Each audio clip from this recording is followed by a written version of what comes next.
Hey guys, SoCal Val here. You are listening to the Hitting the Turnbuckle podcast.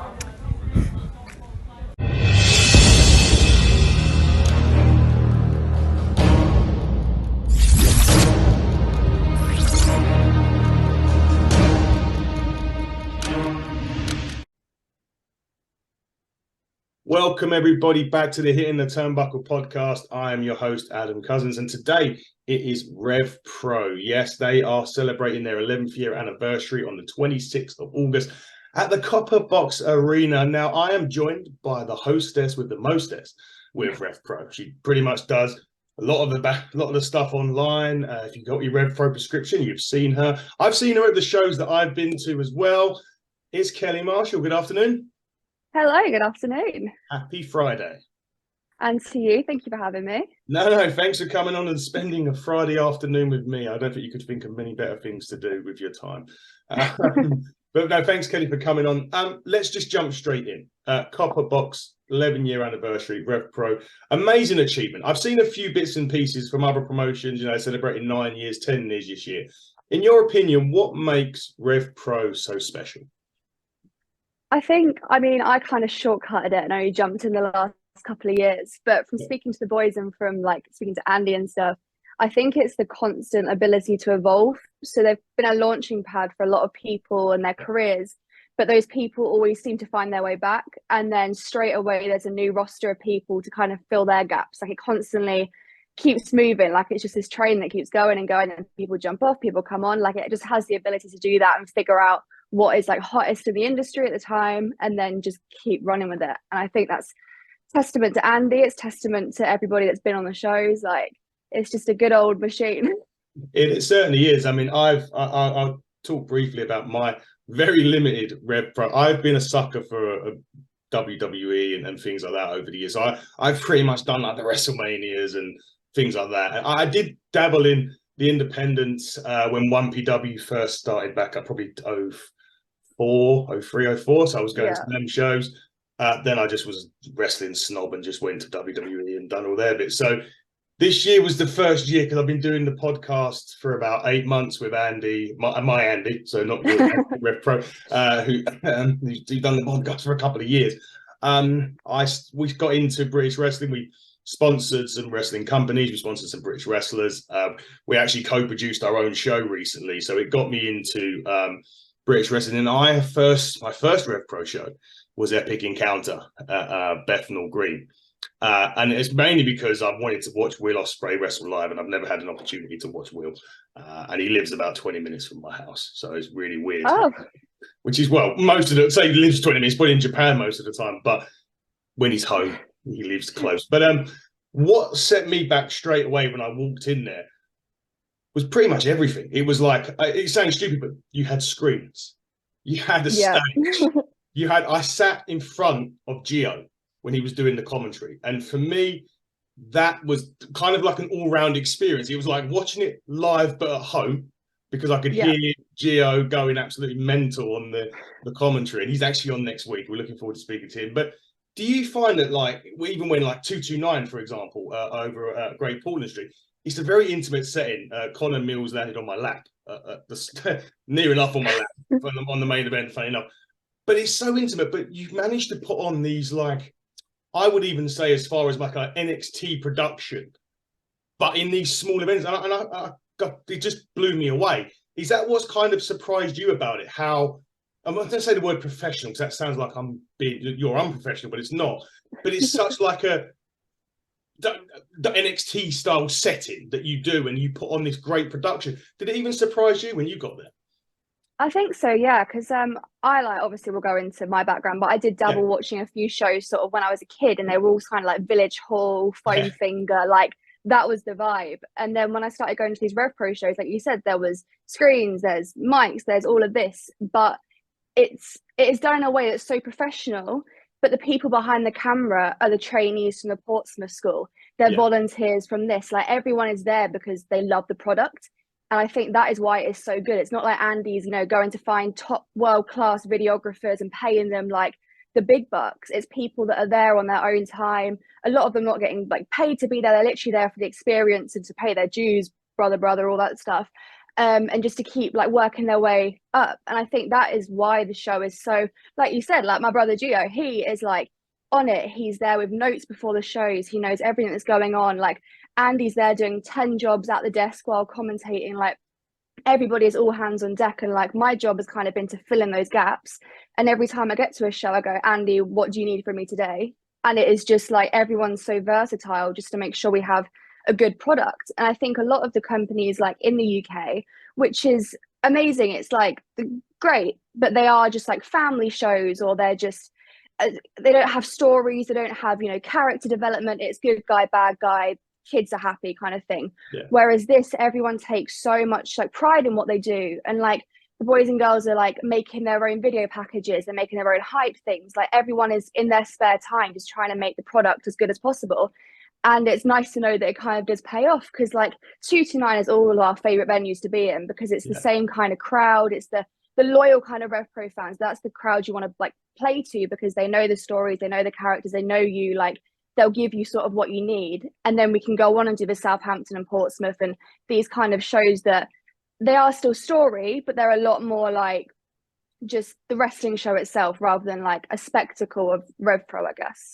Yeah, I mean that's what kind of, because you even had like even at Epic Encounter, you had the Bullet Club United Empire with Dan Maloney and Osprey, and that's sort of in Japan. So you've taken a storyline that's kind of in Japan or the US, and you've brought it into, and you've included it into Rev Pro. So you're kind of keeping your fingers on the pulse with everything as well.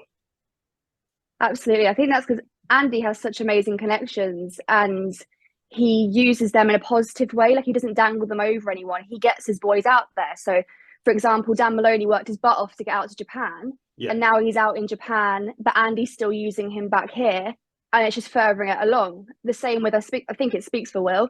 Like he constantly comes back to Rev Pro. He doesn't need to, nor does Zack Sabre Jr., nor do all these people that do it, but they do so because they love the product. Andy's kept the connections going. It hasn't felt like, although it is a launching pad for a lot of them, it is also, oh, this is their British home. Then they'll go off to America, Japan, do their things. Then they'll come back and do that. Like that's kind of how it feels, more than just like a starting school, or, you know, you leave the kind of apprenticeship or whatever. Yeah, it certainly does. And as I say, it's even good that they bring your storylines back, because it keeps that train even moving when they go back, because they could even use, I think I've even seen footage being used before from Rev Pro on those channels. I think Lance Archer had one done a show, and they used his footage on, I think it was AEW, of when he was in Rev Pro killing everybody, just because that's what he was doing, and that's him, and that's how they do, which is great, because it's also great exposure for Rev Pro, the fact that the companies do use your footage. Well, exactly. And we had Pac over last year. He had a couple of matches, which ends up getting shown on AEW. Kip Sabian came across to kind of continue their storyline in the UK. Then they threw it back to America. And it is just like that. They just keep it going. And whichever way Rev Pro can do it. Andy's very flexible in his like stories and being willing to kind of take that on. And like with the Royal Quest every year, like those ties just like continue. Yeah, it's a good little place to keep them bouncing. I think it's a good way for people that might not be able to get out to Japan or America to still see those like stars and those people that they love, just kind of in a smaller venue, just more up close. I guess it's better in a way. Yeah, for me, one of the ones I took away from 229 not only was that big brawl that kicked off the 10-man. I mean, that was going into the bar area, like it was all over the place, which was crazy. But one of the ones that took my eye from that was Zach, Zodiac, and Maloney. I mean, they looked like they was having a fight. It actually looked like they were literally like punching the hell out of each other at one point. The chops were like guns going off. yeah, they take it seriously, like 100%. And like Dan Maloney wouldn't do any bookings he doesn't want to do. No. And also Zach Knight has kind of, you've seen his evolution since he's kind of been back more in this thing. Like he's like shaped up, he's taken it seriously, like. And they see these platforms as those kind of things because they know what it can do for them. So they'd be stupid not to take it kind of seriously in that respect. Yeah, and I think Zach's kind of the way he's tweeting recently that something's happening, but we just don't know what. We had him on a few months ago when he was starting that journey towards whatever's happening. And it was really good. He was obviously really knowledgeable. And obviously his parents own a business up in Norwich. But speaking of your role, because you don't just, I mean, you say you show up on your day, you ask Andy what to do, but you must do some stuff at home before the shows? Yes and no. If you know Andy, you know it is very much on the day a lot of the time. But my role has kind of changed throughout being in Rev Pro. So I've just kind of had to adapt with what I've been thrown with, which people are on the show, and kind of just learning through that. And then if I don't know, Gio tends to know. Yeah. So I'll just go to Gio and be like, yo, who's this person? What's their story? Or like even going up to the people before the matches. Like Will actually told me that it's like the boys appreciate it. If you're the one big in their matchup, go up to them and be like, what is the story you're trying to tell here? What is this? Like, what do you want me to get across?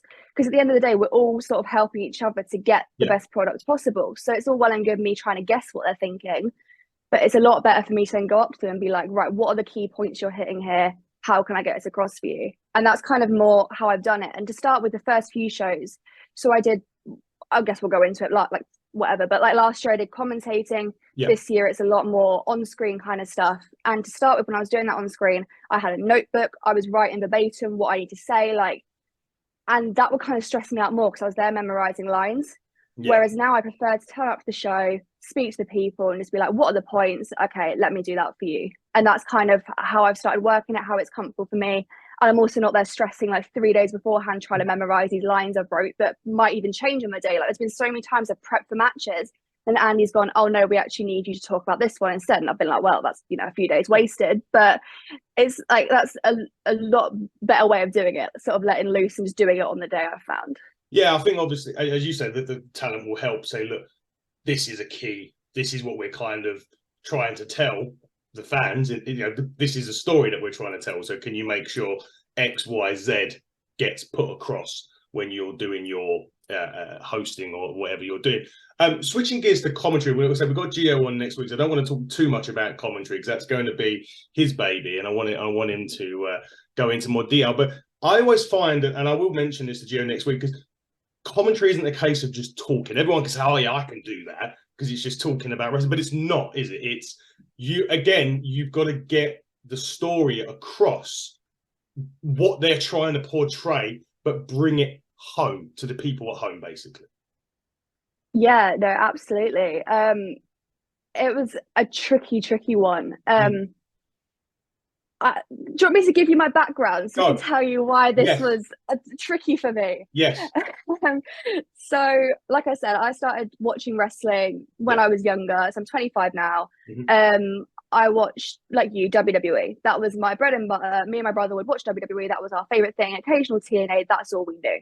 Like, I wish I could say I was this massive indie like person, and I just wasn't. Like, and then you go to college and uni, and you kind of like phase it out a bit. I didn't. So well, some people tend to. They kind of either drop off or stay on. So my real life job, I'm a dancer. I'm a performer, theatre. So since I was the age of like 2, that's been my bread and butter the whole way through musical theatre. And that's what I trained in. So I was doing that, kind of stopped watching wrestling so much, but I had all this knowledge beforehand because I did watch it religiously, like with my brother, and I know all the background and all that stuff. And then I think it was 2016, 2017, I met Will. So Will is my best friend. His background is theatre and dance. But not a lot of people know that because he's this huge wrestler. And I've already told him today, I'm not going to big him up. I'm not going to brown nose him. He's part of my story. He's a little side character. Yeah. But that's his background. And he got injured around 2016, 2017. And it was after he was hitting it on the indies. He started getting his New Japan stuff, that everything was going for him.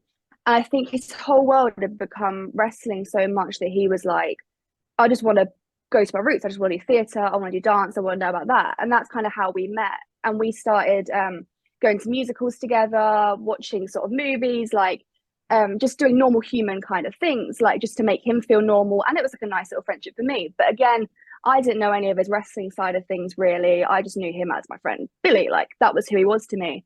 And so in dance, we go and watch each other's shows, like we support each other. And he was like, do you want to come and watch a show? Like a few years later. And I was like, oh yeah, you know, I'll go and support my friends watching a show. I'll go and do this. And it was 2020 at this point. It was the February York Hall, just before the pandemic. It was the one where he won the British heavyweight belt from Zack Sabre Jr. Yes. Yeah. So a huge show, but that was my first indie show. So I was like, this is mental. This is like, all the indie shows are like this. This is crazy. Like, it was a packed out York Hall. I was like, this is sick. Wow. And like watched all of that and I was like, this is pretty like theatrical. Like, I appreciate the wrestling. I understand the talent that goes into it. But for my, love and whatever, it's the entertainment. It's a spectacle. Like you said, it's walking in and seeing the screens, seeing the entrances. Like, that's what gets me going. So that was my first taste. And obviously the pandemic happened. We don't speak about that. Nope. And then kind of July 2021, we started kind of being able to hang out again and stuff. And he was like, oh, do you want to come to this party? And I was like, well, I'm a very awkward person. I'm very socially awkward. I don't like meeting new people. I was like, this is okay. And he threatened our friendship. He was like, if you don't come to this party, we're not friends anymore. Like, literally did that. And I was like, well, I've got to go now, haven't I? So I started going to these, like, we had like gatherings and parties and stuff and started doing that. This was around the time that Aussie Open moved in. So they started living here as well. So I started getting to know them, getting to know a few more of the wrestlers, because I kind of only met his school friends at that point. But I started getting to know more people, like people that were working backstage. And then in November, he was like, do you want to come to another show? And I was like, okay, because it was in Huntingdon, which is near where I live. Like, normally it's where I was kind of born, Cambridgeshire. And I was like, yeah, I'll come. And I was friends with Alex Windsor at that point as well. And she wasn't on the show, but she was going to come and watch it. So I was like, sick, I'll come and sit with you. Great. And there was about 100 people in this Huntingdon hall. And I was like, oh, okay, this is what indie wrestling is, right? And it got to the main event, and it was Will Osprey Aussie Open versus Michael Oku, Connor Mills, and Shota, which is crazy for a Huntingdon town hall. Now you think about it. And during the main event, like, it was all going well. I was like, oh, friends are doing amazing, like, it's great. And then a fan jumped the ring. Oh no. And started beating down Will. And I was like, what the hell? Like, it was this drunk, disorderly crowd. And then more of their mates started going in. I just remember Will was like getting, like, he got blindsided from behind. Mark Davis comes like storming down. He's like, I just remember this giant Australian man. Poor Kyle Fletcher and Connor Mills are still having a wrestling match in the ring, totally unaware of what's going on. Michael and Shota are on the floor, and it was just chaos. And I was like, what the heck? What have I got myself into? Like, why am I in this place? Like, what is this? And then they threw them out, like, in a Western kind of thing through saloon doors. And that was kind of how it ended. And then they just finished the match. And it's a great match. But, like, I was like, this is my first taste of, like, a proper indie show. Not this York Hall thing that sold me a dream. They're going to more and more shows of the January York Hall.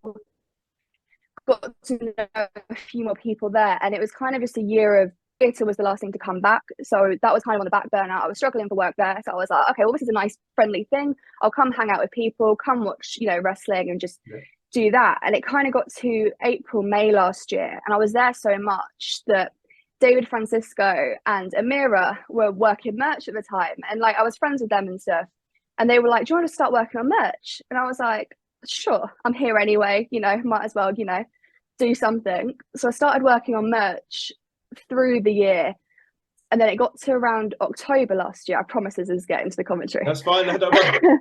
And it got to around October last year. It was Royal Quest, and this was kind of the point where a lot of the boys were leaving. So kind of all my friends, or the people I knew, the people I worked with, it was kind of the change of the guard that kind of happens every year, I've sort of found out. But they kind of got their contracts or their offers, they were going off to do these different things. So that was kind of our last show. Then a lot of them just left a few weeks after that. And I was just like, oh man, that was a fun thing. But now I'm just on my own. No one's here. Like, what am I going to do? And I was like, well, I still want to go to the Rev Pro shows, but I kind of, like Alex was still there and Will was still around occasionally. Like, there was still like people about, but it wasn't like the hype we'd kind of had that year, like all these incredible people. And I was sat having breakfast with Will, and I was like, oh, I might go to the Rev Pro show today. And they weren't booked on it. And he said, have you ever actually spoke to Andy? And I was like, no, I don't think I have. I was like, I worked at this man's company for the best part of a year at this point. I've never spoke to him. And I was like, when it gets too awkward to introduce yourself. So him being him, this is why I've kept him around, because he's an extrovert, I'm an introvert. He's straight on the blower to Andy. Oh, I've got my friend Kelly here. She's an actor. She wants to come say hi to you today, straight away. And Andy's like, oh, yeah, I know the one. Tell her to come over. And I'm just sat there like, now I've got to go and speak to Andy. Now I've got to go to the 229 on my own and go and introduce myself to this man. Like, what the heck? So I was like, well, I'm going to have to do it now, aren't I? So I walk into the 229. Andy sat there with his Nando's, munching away. I go up and I'm like, I get verbal diarrhea when I'm anxious. So I go, hi, I'm Kelly, blah, blah, blah. Nice to meet you. So it's been blah, blah, blah. And he just sits there chewing, looking up at me, not saying a word. I was like, oh no, like he hates me. Like I've just, I've been in this man's business for free for like however long. And Robbie X was sat next to him, who I adore. He is the loveliest man going. I looked at him for like help, like please help me. Like this man's not talking to me. But he was like, eventually sort of came around. He went, hi, Kelly, nice to meet you. And I was like, hi, Andy. And that show, he was like, I've got some ideas, because there was a girl that was kind of doing my kind of role during the pandemic and kind of beforehand. And he was like, that is a gap that I want to kind of fill, kind of like a Renee Young kind of thing, where it's like backstage things, talk shows, any kind of interviewee gap you kind of fill. So we spoke about it then, and we were like, let's go away, have some ideas for social media stuff. Let's do all of that. And I was like, fantastic. So the next show I turn up with all my ideas ready to go. And it's 10 minutes before doors. And I hear, Kelly. I'm like, hello, Andy. I go walking over. And he's like, do you reckon you could do commentary? And I was like, and I've never even been on this show, Andy, yet, let alone doing commentary. Like, what do you mean? He was like, well, our commentator couldn't make it, and like, I've got no one else to commentate with, and if you can't do it, we're not going to have commentary. And I was like, well, I can't say no now, can I? Like, I've got to just go and do it. And I never even considered doing commentary. Like, I don't know what moves are called. I don't know, anything like that. And I was like, oh, crap, like, I've got to go and do that. So I ran to the corner of the room. I was watching like Kevin Kelly clips, JR clips on my phone, being like, what do commentators say? What do I need to say? Like all of this. So I was like, what do I do? What do I do? And he was like, just tell the story. I was like, yeah, but I've got to hit all these points. He's like, nah, just pretend you don't know what's going on and just tell people what is happening in a basic term, because you are their way in. You are their way of like understanding. And because I didn't understand everything, I was the kind of common person. Yeah. Explaining what was happening. I was sat there freaking out. And then I just commentated a whole show with an hour's notice, like a full 229 show. Was there with Andy, and after he went, oh, that was really good. I was like, it was like a fever dream to me. It was like a 3-hour long show, like a really long show. I was just sat there at the end going, what happened? What was that? And then I kind of fell into it a bit more. Like it started getting a bit easier. It started, enjoying it more. So I commentated from the October through to the first 229 of January when I left to go to Australia for a bit. Yeah. Got to commentate at York Hall, which was sick. Like a couple of things I ticked off that I never kind of thought I could do. That was like the real kind of fun side of it. So that was kind of how I got into commentary. So I wouldn't say I necessarily trained for it, more that I got thrown into it and I had to just kind of go with it, otherwise I'd just drown. Well, you must have been a decent natural because you were doing it for so long after, so you must have hit the right notes. Sure. It kept me around for sure. Kept you around, but obviously now you transitioned into, you kind of a host. You do a lot of things now. You have like a favorite person to talk to, like if you're doing an interview at Rev Pro, who would be your go-to person to have a chat with? Ooh, good question. I mean, I have a lot of favorites, but I think Alex Windsor is top tier for me. Just make sure a mic works. I know. She had so many points to get across, but she is just so funny. It gets me every single time. But now she's transitioned. She's this horrible person now. Yeah. And we haven't had a chance to fully interview in that style. And after watching her Sunday, I'm like, oh, I want to get a good interview with you now while you're like this, like on top form. So I'd have to say she's probably my favorite.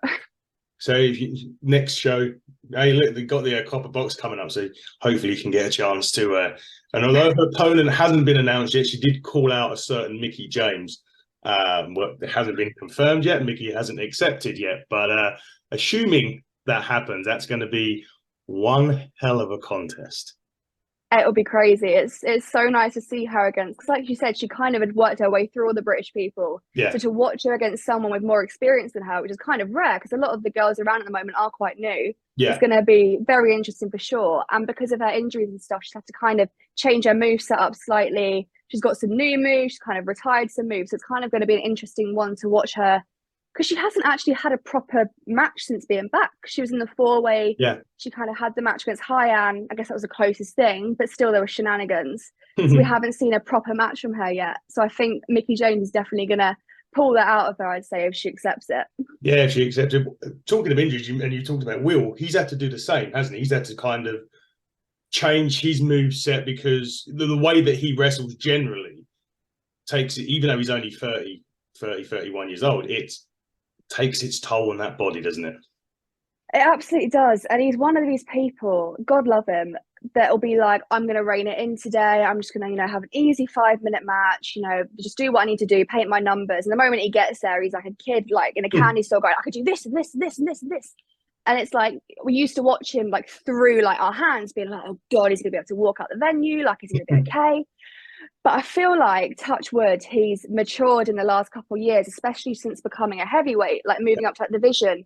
He's realised that he doesn't need to do all of the tricks, because his normal wrestling stuff is still, I guess, leagues above everybody else. Like, he doesn't need to do all the insane stuff because he already can, wrestle, like, straightforward.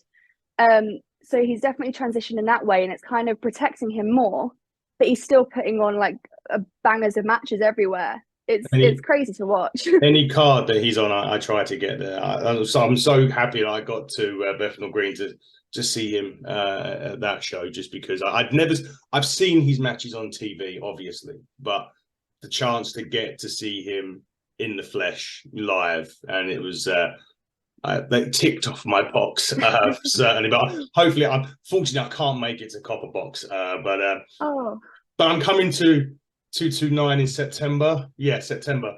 I'm there for that. The whole team, the whole crew are there, I think, for that, funnily enough. And I think a couple will be down for the Copper Box anyway, because All In's the next day. And so they're going to be doing the rounds, so to speak. Yeah. Whilst you was on commentary and while you've been at Rev Pro, have you had a favourite match that you've seen? I mean, I can't even name my favourite from the 2 events that I've gone to. So it must be more difficult for you. Oh, I think I have favourite matches for different reasons, I'd say. Definitely since moving into different things. So I kind of say currently anything Leon Slater does, I watch. Regardless of where I am, what I'm doing that day, I will watch a Leon Slater match, just because I'm like, this kid is just insane. And we're going to have to pay a lot of money to watch him in the future. So I'm going to get my money's worth now. Yeah. I think last summer, I'm a big fan of tag team wrestling. And a lot of lovely people involved in that. And my kind of favourite series of matches are the Aussie Open Velocities series. I think they've had 3. I've seen 2 live, and it is ridiculous. Like, it kind of speaks for when opponents know each other and what they can kind of do. And like, I wasn't involved in Rev Pro really in any kind of journalistic capacity at this point. I was just watching as like oh my God, this is crazy. Like, and they came across here, and like, the Velocities are the best boys. Like, I wish nothing but the best for them. And they came across here straight away, got these opponents in Aussie Open who are, the best tag team in the world, being biased or whatever. Arguably. I have 3 other letters that might change that with FTR, but that's only because they wrestle like I was growing up in mid to late 80s, so they take that aspect of wrestling and moved it into 2023 now. But so for me, it's them. I would say, like, Velocities and Aussie Open aside, Aussie Open FTR at Royal Quest was insane. That was like that was main event for a reason. Like, not many people push that caliber of wrestlers down the card. Like, the people that were below them was for a reason, because that was incredible. And it was on the same show, actually. So they had Aussie Open Velocities. It was a Summer Sizzler last year in Manchester. And it was the one, Luke Jacobs won the Cruiserweight belt on that show. And I don't think Luke Jacobs gets enough credit for what a kind of backbone he's been especially because he's so young. You don't realize it because he wrestles like he's been wrestling for years. And watching him in a Manchester venue win a belt was like nothing I'd ever experienced before. Like, it was euphoric. Like, the crowd were just on their feet the whole time. And that was one of the kind of craziest experiences I had watching it, because not many people can turn Michael Oku into the bad guy. But he did that day because Michael Oku walked into Manchester and kind of dared to wrestle Luke Jacobs. And it was the weirdest dynamic to watch, but it was like incredible. Yeah, Michael Oku and as a heel doesn't sit right with me. No, I don't even think he was a heel. I just think he wasn't from Manchester. That's it. That was his mistake. South-North divide, game over. You're a heel. So yeah, look it. We actually had him on. I mentioned earlier on. We co-produced a show with Ignite Wrestling. We had him on that show. He was just, you know, another level. He's just crazy. He's definitely one that, you know, you could probably see making that move. Not that we'd want to get rid of him. Obviously, we're not trying to get rid of him. He's only just won the Rev Pro title, for God's sake. But we can see him moving up. But as we wrap up, Kelly, why don't you tell everybody, Copper Box, 26th of August, tickets are still available. Where can they get it? And what have they got to look forward to on that card? Oh, well, it's a 10-match card for once. So God bless Francesca and her announcing. She's going to have a night brilliant for her. But yeah, it's incredible. It's the best of British wrestling. Not many British promotions not backed by a super giant like WWE could like put on an arena show and do so well with it. I think most of the people are going to be featured that are on the shows all year round. We're not relying solely on imports, which again speaks for the product. You have all of these huge feuds going into, like you said, Michael Oku's just won the belt, but he hasn't actually taken the belt home at this point. No. Trent Seven is still the holder of the belt, as he's going around saying. Like you said, there's Al versus Mickey James, possibly. That's, you know, in the ropes. Will's going to be there doing his thing. All sorts of things. Like, not a lot of it's been announced, really. So I'm trying to like tread carefully to be like, what can I say? What can I not say? But it will be one of these things that people talk about for years. Like, the 10-year anniversary show was something last year. We did a double header. But this is going to be like another level. And if you want to back British wrestling, you've kind of got to go or be at least watching, or, you know, nose, ear to the ground, whatever it is. Like, you need to know what's going on. Yeah, I will be on demanding it. And Rev Pro do have an on-demand service. Please tell the people how they can get that. They do, and that's where you can see me most of the time. That is my current job, so thank you for joining me there, because I do feel like I talk to myself sometimes, especially because people see me holding a microphone and go, why can't I hear her? Like, I can hear people around me saying that, and I'm like, oh, get Rev Pro on demand. But it does add a different thing to it. Like you said, you get Gio's commentary. I'll give you the synopsis. I'll tell you what's going on. Like that, you know, you can just tune in from this show onwards, and you don't have to play catch up. You can know what's happening, know what's going on, and you get it from the comfort of your home if you don't want to come into London as well, which is, you know, not everybody does. No, not everybody does. I will be. Again, I say unfortunately, I won't be at a Copper Box, but I'll be at the next 229 show for sure. When I go, but obviously revolutionprowrestling.com, get your tickets for this? Yes, I believe so, yes. They're still available. I don't think they will be come show day, but they and meet and greets have just been announced today as well. That's going to annoy me even more that I can't come, because I was that's the thing that's annoying me. I'm even going to All In the next day, but I've got my son on the 26th, and it was with doing stuff, so it's like I can't. Even if I wanted to, I can't. So I'm out of luck. As long as you come to the 229 after, you're fine. Oh, we'll all be there. We've already got the tickets for that. That's already in. That's already worked in there. We'll be in the We'll probably be doing all the 229 shows for the remainder of the year for sure. But anybody else, go to listen. I've been to 2 events. We sat here. We reviewed it. Myself and Andy. We reviewed Epic Encounter the next day. We was at Money in the Bank, and we said it was better than that. It was. Every match on Epic Encounter was just unbelievable, from the start with Mills and Robbie X to the end with Oak and the Greater Khan. Was just the show was incredible. If you've never gone and seen Rev Pro before, get down there, whether it's Copper Box, whether it's 229, whether it's St. Notes, whether it's Southampton and Portsmouth, or if they may go back to Manchester, Birmingham way soon. Who knows? But go and see it. because it's an unbelievable event. I can't recommend it enough. And this is the type of thing that's stopping me from going to the bigger events now. I'm not going to be heading off to WrestleManias anymore. I'm just going to be sticking with British wrestling. Obviously, if they come over, I'll watch them, but I'll be going to a lot more Rev Pro shows in the future with Team Buckle here. But Kelly, it's been fantastic speaking to you. Thank you so much for taking your time on a Friday of all days to speak to me, to plug Rev Pro, and we will see you very soon at a Rev Pro show. And if you do go to the Copper Box, go and say hello to Kelly. Please, I'm not scary. I'm tall, but I'm not scary. She's tall. She might even dance. Who knows? Maybe. Maybe. But guys, this has been the Hitting the Turnbuckle podcast. That has been Kelly Marshall. I have been Adam Cousins. Again, get to revpro.com and get your tickets. But until next time, everybody, buckle down, stay safe, and goodbye.